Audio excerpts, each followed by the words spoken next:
Mga katanungan sasagutin, mga alalahanin lilinawin. Ito ang programang tulay nyo sa serbisyo publiko. Ako po si Maricel Halili, pansamantalang humahalili kay Cheryl Cosim dito sa Sagot Kita. Napapakinggan nyo po kami sa 92.3 Radyo 5 True FM. Dito tayo sa Totoo. Live din po tayo sa Facebook ng True FM. Pero bago po natin ipaliwanag kung ano yung pag-uusapan natin ngayon hapon mga kapatid, reminder ulit na do not forget to hydrate. Syempre, eto na naman, magrarant na naman tayo dahil galing tayo sa kalsada mula po sa ating news coverage sa Malacanang.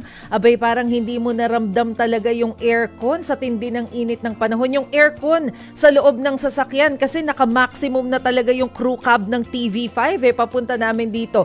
Base po dun sa tala ng temperatura na nakita ko kanina, base dun sa nakasulat dun sa aming sasakyan, 38 degrees. Yung temperature sa labas, napakainit. So, ingat-ingat po mga kapatid lalo na't ayaw natin na maka-experience ng mga heat stroke. Laging paalala, wag pong iinom masyado ng mga inuming merong caffeine content kasi nakakadagdag po yan sa rason kung bakit po tayo mas madaling ma-dehydrate. So, inom-inom lang tayo ng mga liquid, lalong-lalo na tubig para naman maka-cope up tayo sa init ng panahon. At para po dun sa mga babiyahe, especially maya-maya, pag malapit-lapit na yung ating rush hour, kaunting pasensya. Kasi alam na alam ng ating mga motorista, alas 4 pa lamang po ng hapon, napaka-traffic na mula sa Maynila papunta po dito sa Mandaluyong. So expect natin maya-maya, baka mas matindi na yung traffic. Ewan ko nga ba, yung volume ng mga sasakyan natin dito sa Metro Manila, hindi na babawasan. Sana gumana yung mga inilatag na strategy nung nakaraang traffic summit na dinaluhan ni Pangulong Marcos. Nang kahit papano maibsan yung sakit ng ulo natin dito sa Metro Manila. Pero mga kapatid, hindi traffic at init ang pag-uusapan natin ngayong hapon. Today, parang Australian no? Today! Ngayon pong araw, usapang batas po tayo. At ang ating tututukan ay tungkol sa freedom of speech at libel. Nako, ano ba yan? Bilang mga tao, karapatan po natin, bilang mga individuals, karapatan po natin ang malayang pagpapahayag ng ating mga saloobin. Pero pinoprotektahan din ng batas ang karapatan ng ibang tao laban po sa mga paninira. Alam nyo yan, maraming umaabuso, Kaya merong limitasyon ang ating freedom of speech at isa nga po sa mga kaso na pwedeng isampa kapag tingin base sa batas, medyo lumagpas tayo dun sa limitasyon na yon, ang kasong libelo o yung libel. Ito yung paglalathala ng mali o mapanirang mga statement patungkol sa isang tao. Pero merong ilang nagsasabi na ginagamit daw ito para manakot o di kaya isuppress yung ating pong kalayaan para maghayag ng ating saloobin. So pag-uusapan po natin yan kasama ang ating guest lawyer maya-maya lamang. But of course mga kapatid, gusto naming marinig ang inyong opinyon, saloobin tungkol po sa issue na ito sa pamamagitan ng pagsagot sa ating question of the day. Ang ating pong question of the day, pabor ka bang i-decriminalize ang libel? Kasi merong may bill ngayon di ba na isinampa yung ating mga mambabatas na i-decriminalize na yung libel. So tatanggalin yung jail time. Tama ba yan? Tanong natin sa makakausap natin na guest lawyer natin maya-maya. Pero mga kapatid, kung kayo po may gustong i-share o kaya isagutin ang mga katanungang ito, magbahagi ng opinion, mag-comment lamang po kayo sa ating live stream. Pwede rin po kayong tumawag sa ating tanungan hotline sa 8631-5788 o di po kaya ay sa 8631-6674. So wag na nating patagalin pa.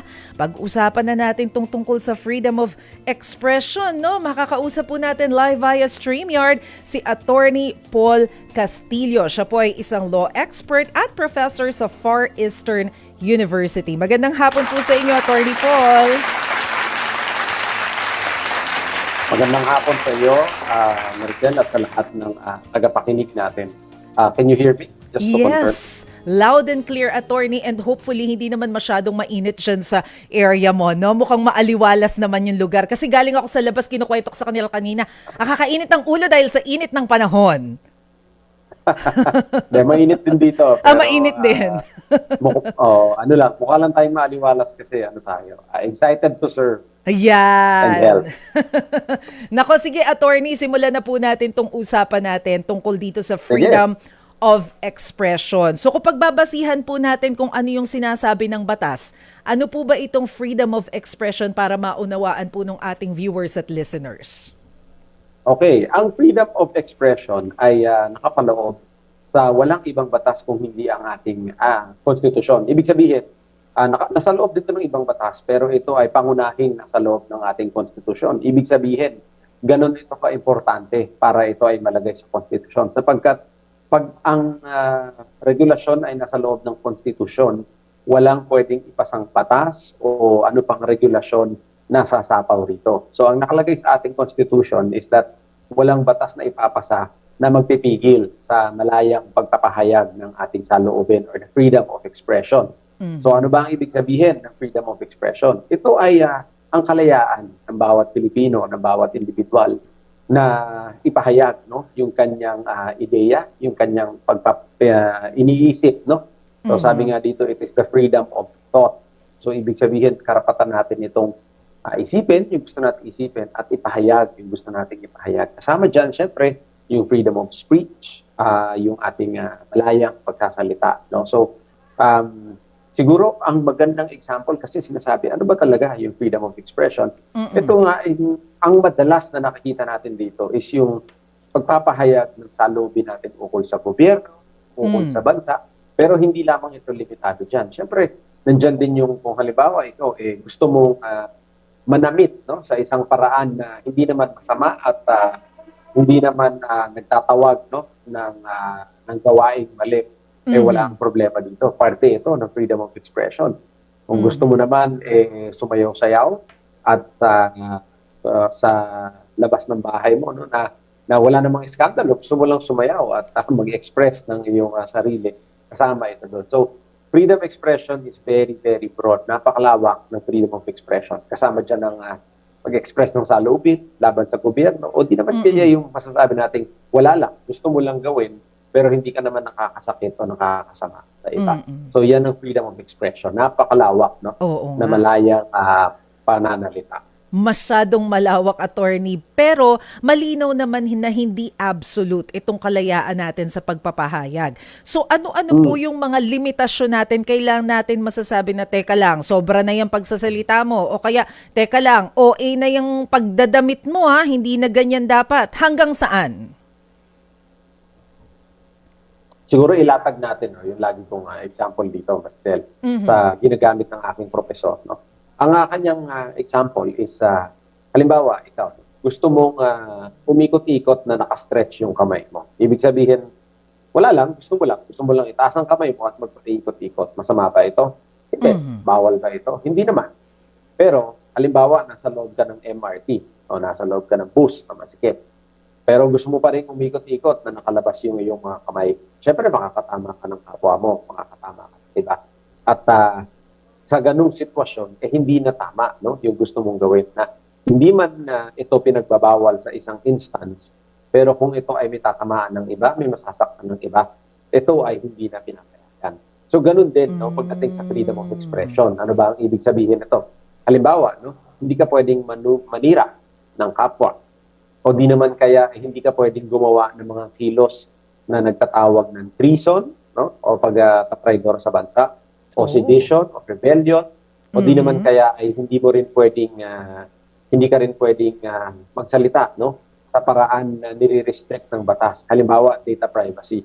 Halimbawa, ikaw ay isang medical professional, doktor, o di naman kaya abogado, gaya ko. Mga pasyente namin, mga kliyente namin ay may mga idinudulog sa amin. They share things to us na hindi namin pwedeng biglang i-post na lang sa Facebook o isulat na lang kung saan na sabihin namin, may protection kami ng freedom of expression. Siyempre, may data privacy. So, ang freedom of expression essentially is nililimitahan sa iba't ibang bagay. Yung nakakasira o di naman kaya nire-regulate ng batas para hindi mo pwedeng i-share yung bagay na alam mo. So yan yung ilan sa mga limitasyon ng freedom of expression. Naalala ko tuloy yung nangyaring congressman na nagpahayag ng statement nung nakaraan. Sabi mo kasi sedition, rebellion. Okay lang ba tanungin kita doon, attorney, yung nagsalita nung nakaraan na withdraw support from the administration? Is that part of our liberty to speak? Oh yeah, wala namang problema na you withdraw support from the current administration. I mean, Yes. karapatan mo yan as a citizen, no, kung sa tingin mo hindi na-align yung views mo. Ay, hindi ko nakita yung sinabi mo, Maricel, no, hindi ko narinig. Pero generally speaking, no, hindi naman bawal magpahayag ng ganun. I mean, kung hindi ka sang-ayon sa mga pulisiya ng gobyerno, hindi ka naman nagtatawag na wag sundin ang gobyerno. Meron ka lang ibang pagtingin sa mga bagay-bagay, meron ka lang siguro mga ideya na hindi sang-ayon. At the end of the day, siguro naman gusto mo ang kabutihan ng bansa, pero yun nga, siguro you just view things differently. So hindi naman mali yung pero. Okay. So bago tayo sumegway dun sa usapin ng libel, pupuntahan ko muna, attorney, yung paraan ng pananamit. Kasi nabanggit mo rin siya kanina 'di ba? Yung kung paano mo hinahandle yung kasuotan. Because I remember, before, I think it was in Boracay, pero hindi ako sigurado. Basta nasa resort siya, I remember merong isang LGU na nag-react dun sa outfit ng isang babae. Naka-swimsuit siya, pero since public siya, parang na-bother yung LGU na naka-tibak yung babae. Parang naka-strings na lang kasi yung outfit. Can that be still considered as part of your freedom of expression? Or kailan natin masasabi na offensive na yung paraan ng pananamit ng isang tao? Well, yung paraan ng pananamit, I think, no, hindi ko nga yan tinitignan sa aspeto Marcel ng halimbawa, yung nabanggit mong kwento no, sa beach. I think nasa beach naman and hindi naman gusto niya naman yung ganun. No? But I think more of sa pananamit, when I said sa paraan ng pananamit, is kasi syempre, minsan meron kang t-shirt na may slogan. No? Halimbawa, may nakasulat Okay, dyan. okay. Tayo ay magka-class. May mga ganyan, no? Or may sinulat ka dyan na obviously libelous, obviously nakakasira ng panunuring kapwa, no? So yun yung mga aspeto sa pananamit. Not so much yung halimbawa, I see. kung offensive ba. Kasi alam niyo yung ganyan, no? Kung offensive ba sa tingin mo yung pananamit or what, na hindi sa kung ano yung nakasulat, pero tingin mo lang, no, masyadong revealing doon sa example mo, o di naman kaya hindi masyadong appropriate sa lugar, very very difficult to judge yan. And I think, no, mahirap siyang tignan na as infringing freedom of expression. Kung sa bagay, baka masyadong subjective no? Kapag ganun yung ginawa That's true. nating basis no?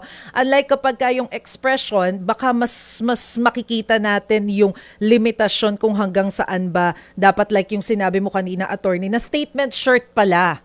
No? Yung kapag mga nagsusuot ng teka, baka OA na yung mga statement na nilalagay mo sa shirt mo. So, of course, ang ginagawa nung iba kapag nakikita nila na sobra na, labis na yung pagsasalita na ikasisira na sa ng isang tao, ang isang option nila ay yung pagsasampa ng kasong libel. So pakapaliwanag nga po sa amin, attorney, paano po ba masasabi na isang libelous o kumbaga ipapasa para makasuhan ng libel yung statement ng isang tao?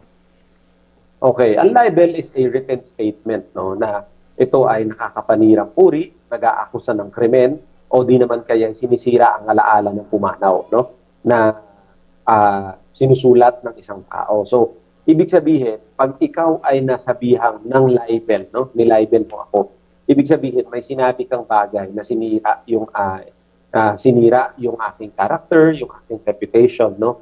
At yung pagsabi mo nito ay walang ibang dahilan kung hindi para makapanira, no? So yun yung masasabi natin na libelous ito. O di naman kaya may pumanaw na tao, no? Halimbawa, meron kang kamag-anak na pumanaw o kaibigan, tapos kung ano-ano yung isinulat mo na nakakasama dito sa alaala ng tao na to. Tawag dyan ay to blacken the memory of the dead, no? Sinira mo yung alaala ng patay na. So, wag nating isipin, no, na ang libel ay para lamang sa mga nabubuhay. Pwede rin kayong makasuhan ng libel pag kayo ay nanira ng karakter o alaala o reputasyon ng isang taong pumanaw na. So, when you say libel, no, basically defamation, paninira, no? Libel is written defamation. Anong ibig sabihin nito, Maricel? Ang libel ay nakasulat. Meron kasi tinatawag na oral defamation. Halimbawa, binigkas, no? Slander din ito, paninira din. Yun. So, instead, halimbawa, no? So, cover din ito ng limitations ng freedom of expression kasi we are generally free to say whatever we want to say, no? Pero of course, kung ang ating sinasabi, ganun din ang ating sinusulat kung ito ay nakakasira na, no? Ito ay matatawag na nating libelous. So, it's determined on a case-to-case basis, Maricel, no? Kung ano ba exactly talaga ang libelous. Siyempre, ang pwedeng, ano din yan tinitignan mo rin siyempre yung tao, no, na nila-libel. And of course, Maricel, madagdag ko lang, ano, dapat identifiable yung tao. Ibig sabihin, kilala. Kasi halimbawa, ikaw, mahilig ka lang magsulat ng mga bagay-bagay. Pero kung titignan mo, parang medyo defamatory itong sinulat mo, parang nakakasira. Pero sa perspektibo nung nagbabasa, hindi niya alam kung sino yung tinutukoy mo. Hindi mo masasabing libel yun kasi wala ka naman pinapatamaan. Pero kung may pinapatamaan ka man, hindi mo naman nakilala kung sino yung tao. So, identifiability is important. No? So, importante yung ganun. So, libel is ng tao. Okay, sir, nabanggit mo na kanina yung difference ng libel at saka ng slander. So kapag ka libel, sabi po ninyo written, kapag slander, oral siya. But I wonder, paano kumukuha ng ebidensya sa slander? Ibig bang sabihin nun ang pwede lang masampahan yung mga recorded? Halimbawa, yung mga nasa broadcasting industry. Yan ba yun? Kasi yun yung malinaw na nakikita ko na ebidensya. Hindi naman, kasi siyempre, usually, magandang tanong mo, Maricel, no? Sapagkat pag sinasabi ang isang bagay, of course, wala kang masasabing written evidence. Yun nga, na sinabi nga lang sa'yo, binigkas nga lang sa'yo. Diyan papasok yung ebidensya base sa testimonya. Halimbawa, kasi kung halimbawa, dalawa lang kayo, Maricel, tapos kung ano-anong sinabi sa'yo masasakit ng tao, masasabi mo bang slander yun o defamation? Hindi. Bakit? Kasi hindi ka naman pwedeng siraan ng tao na ikaw lang. Ibig sabihin, dalawa kayo nag-uusap, no? Kahit gaano kasama, ang sabihin niya, ukol sa'yo. Dalawa lang naman kayo nag-uusap hindi ka nasira. Alam nga na pang masira ka sa sarili mo. Hindi pwede yun. So, ang papasok lang ito pag may mga ibang tao na nakakita. At itong mga ibang tao na nakakita o nakarinig, no? Dahil ito ay paraan ng pananalita. Itong mga tao na ang magiging ebidensya mo sa paraan ng kanilang testimonya. Sila magsasabi, oo, narinig ko, nandun ako nung sinabi yan. Nandun ako nung sinabi ni ganito, ganyan. Siniraan niya, ito yung mga sinabi niya, ito yung narinig ko. Kasi kumbaga, pinahiya ka sa harapan ng maraming tao. So, kumbaga, maraming witness. So, that's slander. Okay, malinaw po yan, attorney. Pero how about yung mga paninira sa pamamagitan ng mga chismis? Hindi naman natin maikakailayan. Maraming mga chismoso at chismosa sa atin. So, paano kung halimbawa nahuli mo, teka, pinagchichismisan ako ng mga to, kung ano-ano yung mga kinakalat na mga hindi naman totoong bagay para sa akin. Will that be considered as slander? O paano siya magiging libel kung, wala namang nakasulat? Oo. Ang pagkakalat ng chismis, Maricel, is may sariling krimen yan na hiwalay. Hindi yan libel na tinatawag o slander, except na ang tawag dito ay intriguing against honor. Ibig sabihin, rumor mongering, no? Pagchichismis ng hindi na tama. So, syempre, hindi naman may iwasan minsan ng usap-usapan at pagmamarites, no, ng kaunti. Pero, syempre, darating ito sa point na hindi na ito pwede tinatawag na intriguing against honor. So, ikaw ay may aspeto na ng paninira yung pagkakalat mo ng chismis. So, isa din itong limitasyon sa freedom of expression. Siyempre, hindi ka naman pwedeng magkalat ng chismis ukol sa isang tao, lalo pat kung ito ay nakakapanira. So, hindi ito tatawaging libel o slander sapagkat ito ay may sariling provision sa ating batas. Ang tawag ay intriguing against honor o pagkakalat ng chismis na nakakapanira. So pwede palang sampahan ng kaso yung mga chismoso at chismosa. O, nalaman na natin. Pero kanina... Pwede, pero mahirap patunayan. Ayun lang. Kasi hindi ganun kabilis patunayan kasi chismis nga no? Tsaka syempre, alam mo yung chismis parang ang hirap din na, in the same way na ang bilis niyang kumalat, mahirap din patunayan kung paano ito kumalat talaga. Kung sa At saan bagay, ba talaga ang source, no? Minsan mahirap nang malaman. yun. Oo nga. Pero sabi mo rin kanina, attorney, na hindi maituturing na libelous kapag hindi naman identified yung tao na tinutukoy. So ang ibig sabihin Mm. yan, for example, yung mga blind items, hindi mo siya pwedeng sampahan ng libel kasi wala naman siyang direktang sinasabi kung sinong tao yung binablind item niya. Yes, absolutely, no? Pero pagkatatandaan din natin, Maricel, na hindi naman talaga kailangan pangalanan. Pag sinabi nating identifiable, pwede mong pag tinugma-tugma mo yung mga sinulat na libelous, no? Malalaman mo na kung sino. Halimbawa, minsan yung mga blind item ko, narinig ko sa aking bukwit, mga ganyan, di ba? Mm-mm. Meron na isang tao na nakatira sa ganito, na ganyan, yung karelasyon, etc., etc. So, minsan malalaman mo if you piece together, no, yung laman ng kinikwento. Pero, yun nga, importante na identifiable. So, of course, pag pinangalanan, wala talaga yun. Pero kung blind item, tapos talagang klaro naman na kung blind item at hindi naman no, hindi naman talaga nalalaman kung sino yung tinutukoy mo doon or kung sino yung pinapatamaan o pinariringgan mo, eh hindi yun masasabing libel. No? Kasi libel, importante, Maricel, lagi natin maalala. Ang libel, ang requirement na is makapanira ka. Paano ka makakapanira ng tao na hindi naman namin alam kung sino? So, to our view, no, maaaring nakakasira yung sinasabi mo, pero hindi namin alam kung sino yung sinisiraan. So, at the end of the day, walang biktima, walang masasabing nasira dahil dun sa blind item. So, hindi mo pwedeng kasuhan unless na lang yung blind item hindi masyadong blind, no? Medyo Halata. madaling pagtugma-tugmain at halata. Yes, that's the term. No? Halata naman kung sino to. So, yun. Oo. Paano yung sinasabi po ninyo kanina na kahit na patay na tapos nasiraan, pwede pa rin kasuhan yun? Sinong pwedeng magsampa ng kaso kung patay na yung nasirang pangalan? The relatives, no? Actually, ang libel, Maricel, is a public crime. Ibig sabihin ng public crime, no? Pwede itong file ng kahit sinong interesado na ma-pursue, no? Yung kaso ng libel. So, pwede naman ito kahit sino. Pero of course, ang kadalasang magpa-file sa nasira, no? Yung alaala ng pumanaw is yung kanyang mga relatives. Siyempre sila yung interesado kasi napaka-random naman no, na kahit sino na lang magsusulat. No? So, magrereklamo dahil sa nasirang alaala ng pumanaw. So, ang pwedeng mag-file niyan is yung relatives ng pumanaw na tao. And once po na napatunayan, for example, na nako guilty sa libel itong sinampahan ng kaso, ano ba yung mga parusa na pwede niyang harapin once na nakitang guilty? Okay, so ang libel, ang parusa ay may kasamang pagkakakulong at meron ding pwedeng yung parang fine, no? Na tinatawag natin. So, pwedeng iutos ng korte na fine o kulong o pareho.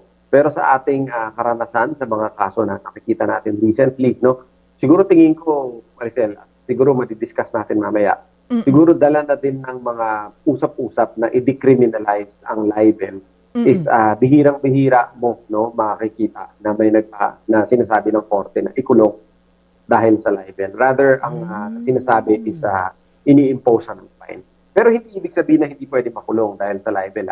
Kumbaga yung tendency lang, no? Kumbaga yung tendency or yung ginagawa ng tao is ng mga korte rather is more of fine kaysa pagkakakulong. Kasi nga parang ang dami nang magva-violate eh. Kapag ka nakita rin natin yung mga politicians natin, parang pangkaraniwan lang naman sa kanila yung siraan eh. 'Di ba? Parang iniisip ko nga kung talagang seryoso sila pagpa-file ng libel, ang dami nang na-libel. Sila rin. Pero sa politicians, no, we have to make a distinction, no. Kailangan maglagay tayo ng pagkakaiba sa ordinaryong tao at doon sa mga nasa posisyon o nasa gobyerno. Ayon sa ating Korte Suprema, no, na mas malawak dapat ang pag-unawa pagdating sa mga nasa gobyerno. Pag-unawa nila ng nasa gobyerno in the sense na talagang parte ng kanilang trabaho, talagang parte ng teritoryo na kanilang pinasok, no, sa pagpasok sa gobyerno na open ka talaga sa kritisismo. At sometimes, masakit talaga yung kritisismo. Sometimes, you can even say na medyo baseless, no? Parang kung ikaw yung sa posisyon, sabi mo, hindi naman totoo yan, walang pasiyan yan, pero parte talaga ng teritoryo na pinasok mo na pwede ka talagang, dapat talaga mas malawak, no? At hindi ganun kadali malibel kung ikaw ang magsasalita laban sa politiko. Of course, depende sa sabihin mo, pero kung ikikriticize mo yung kanyang trabaho, mga pulisiya, mga ideya, hindi mo naman masasabing libel yun dahil parte talaga yun, no, ng freedom of expression mo. So, dalawa yan na Maricel, no? Siyempre, susukatin mo ang kalayaan ng isang tao na mag-express versus yung karapatan naman ng isang tao na hindi masira. No? So, siyempre, kung ang tao dito ay nasa gobyerno, talagang mas bibigyan, no? Talagang kadalasan mas bibigyan ng timbang yung freedom of expression na tinatawag natin na nasa loob ng konstitusyon. Especially because ang iyong kinikriticize ay nasa gobyerno. Ay, kasi they serve us 'di ba? Dahil sila nga yung naboto. At saka sabi nga nila, kapag pumasok ka talaga sa politika, bawal maging balat sibuyas. Pero attorney, mamaya, ang gusto ko sanang malaman, yung tungkol naman sa, sabi natin, freedom of expression. Pero parang ang dami ring nagiging OA na mga netizens na yung iba pa talaga nagto-troll farm, di ba? Tapos dire-diretso rin yung paninira sa mga social media. Pero mamaya yan, attorney, sa pagbabalik po natin. O mga kapatid, kung kayo po merong mga gustong idulog o kaya may mga tanong, pwede po kayong makilahok sa ating discussion online. Pwede rin po kayong tumawag sa ating tanungan hotline sa 86315788 o di po kaya ay sa 86316674. Huwag bibitiw dahil magbabalik pa ang programang Sagot Kita. Mga kapatid, nagbabalik ang programang Sagot Kita. Kasama pa rin po ang inyong lingkod, Maricel Halili. Ang atin pong question of the day, pabor ka bang i-decriminalize ang libel? Nako, mag-message lamang po kayo sa ating Facebook page para po sa inyong mga opinion at kung meron po kayong mga katanungan tungkol po dyan. Kasama pa rin po natin ngayong hapon si Attorney Paul Castillo. Isa po siyang law expert and professor po sa Far Eastern University. Attorney Paul, magandang hapon ulit. Magandang hapon ulit, Maricel, at sa ating mga nakikinig sa Sagot Kita. Opo, attorney, sabi natin kanina, gusto ko sana mapag-usapan natin yung tungkol dun sa mga pasaway sa social media. Kasi yung sinasabi natin kanina na mga paninirang puri, mas madali kasi siyang makita kapag ka narinig ng aktwal o kaya nabasa natin mismo sa article. Kaya lang parang mas madali na ngayon kumalat yung mga paninira kasi mag-comment ka lang bilang troll, unknown, 'di ba, na account user sa social media, pwedeng-pwede ka nang makapanira. So paano yun dapat na maging trato dun? Oo, totoo na pwede ka talagang manira online, no, Maricel. In fact, gaya ng anong sabi mo, no, na mas bumilis, no, mas bumilis at in a way humirap din para malaman kung sino ang nasa likod nito sapagkat minsan gamit ay yun nga, fake account o troll account, no, na hindi naman talaga totoo yung bagay na yun, pero kung ano-ano ang sinasabi. Ang libel naman na gamit ang online systems o mga computer natin, libel pa rin. Ang kaibahan lamang, ito yung tinatawag natin na cyber libel, no? Lagi natin narinig, cyber libel, kaliwat kanan, bawat cyber libel. Ang ibig lang sabihin ng cyber libel ay ito ay libel pa rin. Sabi ng Korte Suprema, wala namang pinagkaiba ang libel sa libel na alam natin noon, no? Bago itong mga modernong teknolohiya, sa libel na cyber libel. Ang essence nila, pareho pa rin. Ito ay paninirang public pa rin. Ano nga lang ang naging kaibahan? Ang cyber libel ay ginawa sa paggamit ng mga makabagong teknolohiya or computer systems. No? So, ang kaibahan din, mas mataas yung parusa. Pero hindi naman ibang krimen ang cyber libel sa libel. Pareho lang sila. Magkaiba lang yung kanilang parusa. Dapat dahil iba yung, kumbaga may qualifier, no? Ginamitan mo ng makabagong paraan. Siguro, mas mataas yung parusa sapagkat iba din yung dali, no, na sa cyber libel, no, pagsira ng makapanirang sa cyber libel. Pero attorney, sa pagkakaalam mo ba, meron na ba tayong kumbaga naparusahan ng dahil sa cyber libel? Because honestly, parang pakiramdam ko napakahirap na hulihin itong mga to. Magpapalit lang sila ng account, wala na. That is true, no? Pero yun nga, moderno ang teknolohiya, pero moderno na din naman ang ating mga ahensya. Tulad ng NBI, meron silang cybercrime division, no? Na may kakayahan to try and trace kung sino yung mga tao na nasa likod ng mga ilang mapapanirang puri. So, hindi naman tayo lost cause. Of course, Mm-mm. syempre, mahumira, admittedly, no? Lalo na sa magaling sa teknolohiya, Maricel, no? Na kaya talagang iwasan ang huli or makita, pero hindi naman tayo lost cause dahil magaling din ang ating ahensya at natitrace din naman. So yes, meron na tayong alam, no, na naparusahan dahil sa cyber event. Meron Mm-mm. ng ganon. Hindi lang siguro masyadong high profile, Maricel, no? Kaya hindi masyadong nabo-broadcast, pero eto paano matagal na din ng cybercrime law. So, kung di ako nagkakamali, 10 taon na din, mahigit 10 taon na siyang nandyan, no? If I remember correctly, no? So Mm-mm. ano na din siya kahit papaano kilala na at Oo. marami na ding naparusahan diyan. Okay. Pero alam naman natin, attorney, sabi nga natin, ang hirap i-identify nitong mga taong to pagka nagpalit na ng account. But obviously, we Mm, all know na merong mga nag-hire ng troll farm. So, sige, mm, sabihin na natin na yung mga politiko, okay, sige, wag na muna natin silang isama kasi nga sabi natin, bawal naman yung mga balat sibuyas kapag ka sa politics Pero hindi lang naman mga politiko yung mga nag-hire ng troll farm Or kahit hindi mag-hire, minsan mga simpleng artista or simpleng organization. Merong mga troll mm, farm just so masira yung product nila para umangat naman yung competition. Things like that. mm. So, paano natin i-resolve yun? Pwede bang makasuhan? For example, kapag was there an incident na may na-identify na tayo na nag-hire ng troll farm just so masira yung pangalan ng isang grupo o ng isang tao?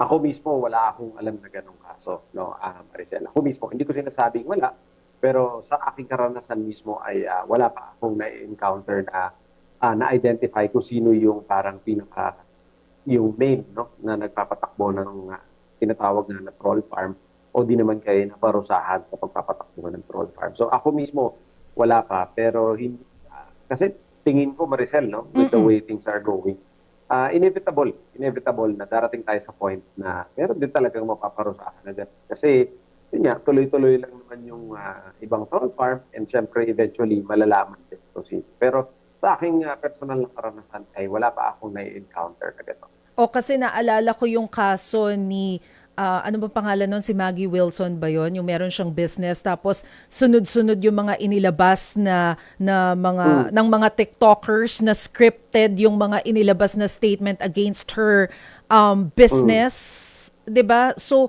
paano mo ituturing yung mga yon? So, etong mga ganitong klase ng pangyayari, sila obviously pwede silang kasuhan ng cyber libel. Mm. Yeah, basta ikaw ay makikilala kung sino ka at ang iyong nilagay, no, ang iyong pinost ay nakakapanira, no? May identifiable yung iyong siniraan. Of course, it might fall into Mm-mm. cyber libel. Kahit sabihin mo na hindi, inutusan lang ako or nag-share, nabigyan lang ako para i-post to. At the end of the day, syempre, pinost mo. So, responsibility mo pa rin yan. Okay, so paano natin ipapaliwanag yung kahalagahan ng pagsasampa ng kasong libel at ng cyber libel? Kasi yung iba, parang ang sinasabi naman nila, ginagamit lang kasi itong mga kasong kagaya nito na libelo at yung cyber libel para mapatahimik yung mga bumabatikos o yung mga kritiko. Mm.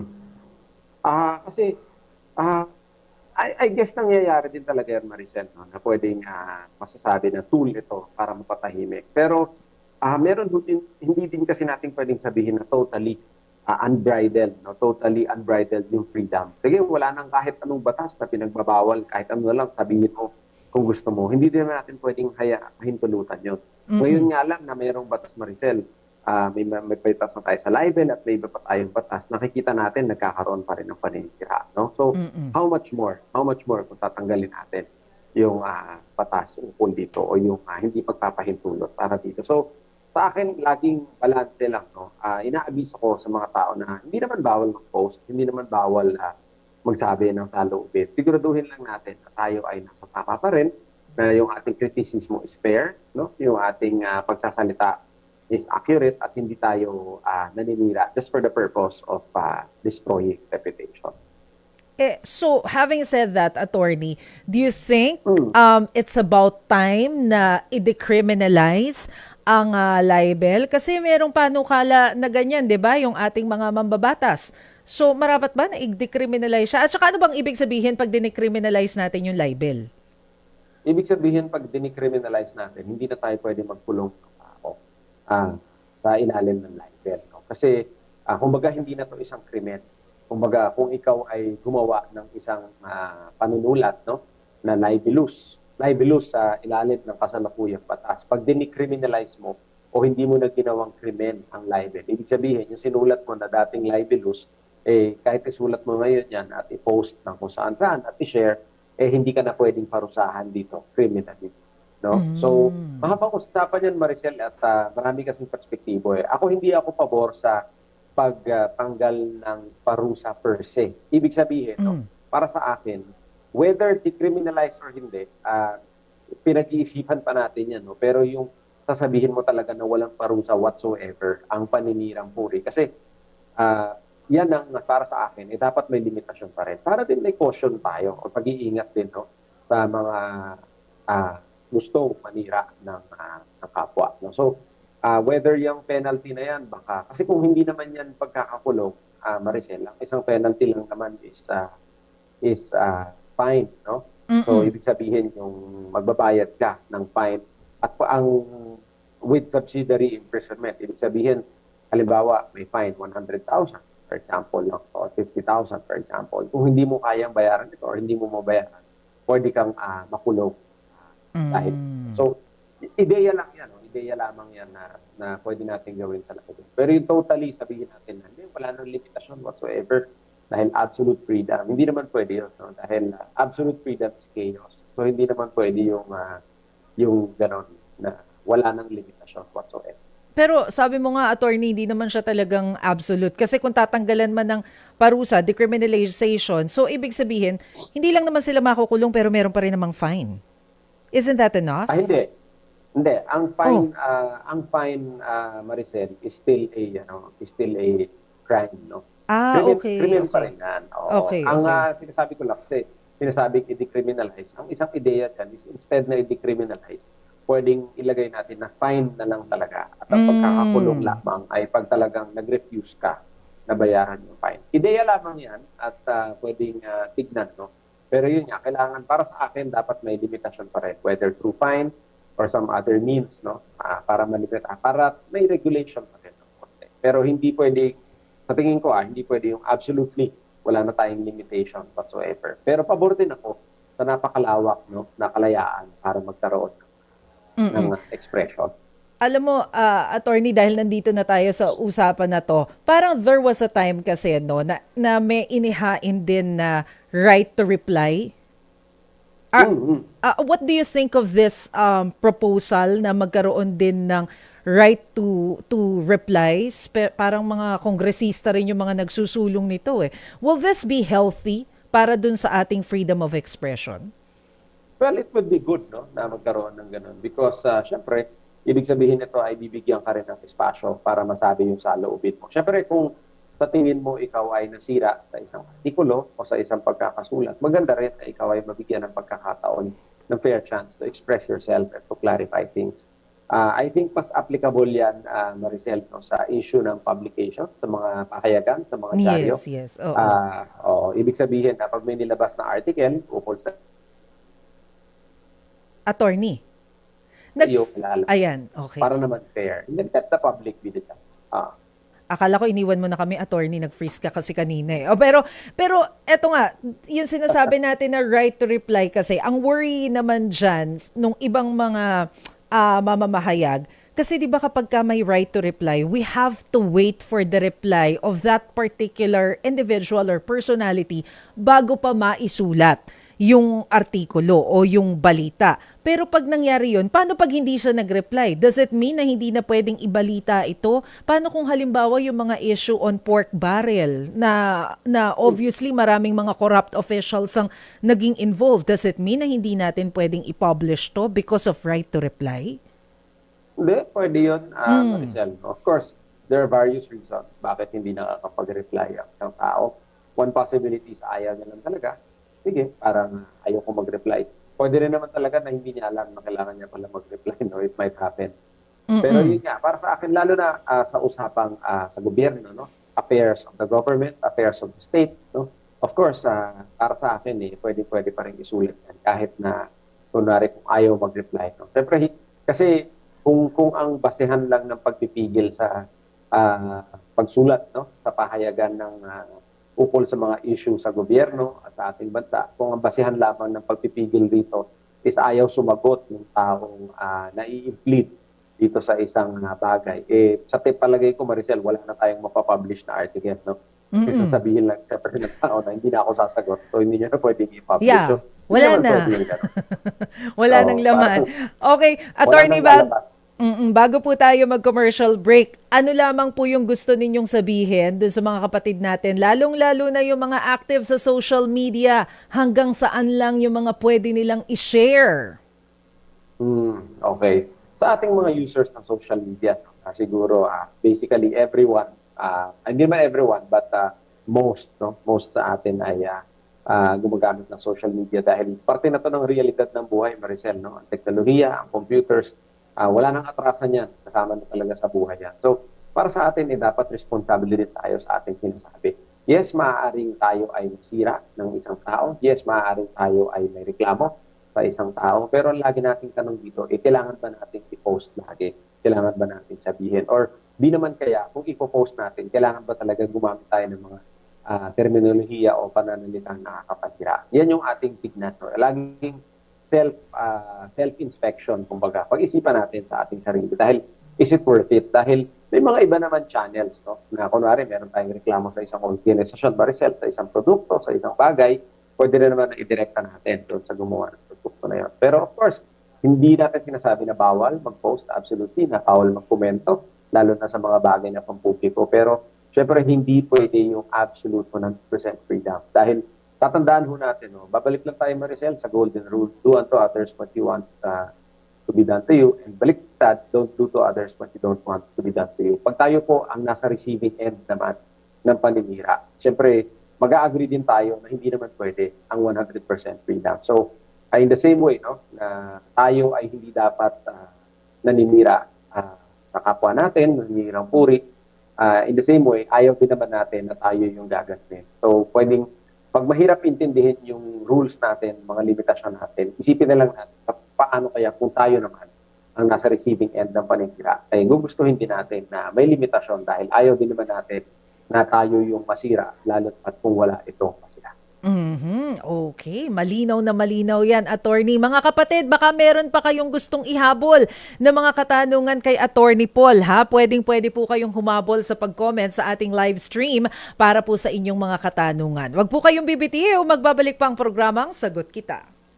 Nasa huling bahagi na po tayo ng ating programa, Sagot Kita. Ako po si Maricel Halili at ang ating question of the day, pabor ka bang i-decriminalize ang libel? Nako, diretso na po tayo sa komento ng ating mga netizens at yung mga tanong nila. Kasama pa rin po natin ngayong hapon si Attorney Paul Castillo. Siya po ay isang law expert at professor po sa Far Eastern University. Basahin na natin yung ilang mga komento at yung mga questions para kay Attorney Paul. Simulan ko na dito kay Nori Punsal. Sabi niya, lalong magiging abusado yung mga marites. Sagot niya dun sa decriminalization ng libel. Si Mac 11 naman, sabi niya, putulan na lang po sila ng mga dila. Easy, bawal ang violence dito, Mac. Eto, Attorney Paul, may question para sa'yo si Mike De La Cruz. Sabi niya, Attorney, pwede po bang kasuhan ng school admin ang estudyante sa campus paper? Paano po kapag minor pa? Hindi ho, no? Kung minor, especially sa campus paper, no? Lalo pat kung ang sinulat dito ay ukol sa pagpapatakbo ng paaralan, eskwela, sa aking palagay, mahirap masabing libel yan. Lalo pat kung minor. Lalo pat, Rizal, kung below 15, talagang absolutely zero chance, no? Na makasuhan mo ng libel pag below 15 years old. Kasi may juvenile justice law tayo, no? So, less than 15 years old, wala talagang criminal liability. Paano yung advisor ng school paper? Pwede ba yon, Attorney? hindi yun magiging libel kasi mahirap din na masabi, no? Depende, Oo. pwede siguro, ano yan, Maricel, case-to-case basis, depende kung ano nakasulat, kung ano yung naging partisipasyon ng advisor. Baka naman advisor siya pero isinulat against advice. Yung mga ganong Oh, bagay. yeah. So, that's very hard to, it might be possible under certain circumstances pero very hard to say, no? Kasi case-to-case basis. Suki natin si Alex Fuentes. Magandang hapon sa iyo. Nagpapabati din siya. Ito pa, attorney, si Jenna Marquez. Sabi ni Jenna, saan po ba magrereklamo ng cyber libel? At ano po ang kailangang dalhin ng mga documents? May mga masahol na po kasi sa social media ngayon. Yan.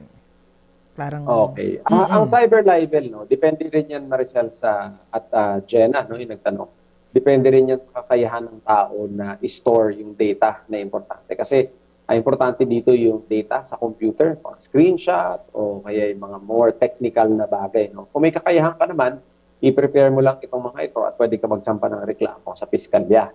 No? Kung saan mo nakita yung libelous na bagay. Pero kung di ka masyadong maalam dito, pwede kang tumulog sa NBI Cybercrime Division, no?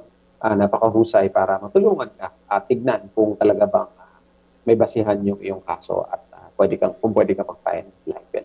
Kasi importante dyan, Maricel, syempre, sa lahat ng kasong kriminal, hindi lamang sa cyber libel, importante ang ebidensya, pruweba, no? Beyond reasonable doubt para ikaw ay makapagsabi na libel.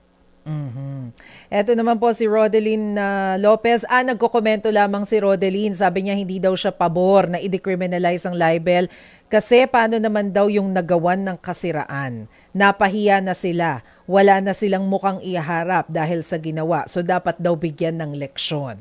Eto naman kay Betchay Maming. Medyo nasagot mo na ito kanina, attorney, pero uulitin ko na rin. Sabi ni Betchay, ano-ano pa ba ang mga covered na kasalanan para maparusahan ng libel?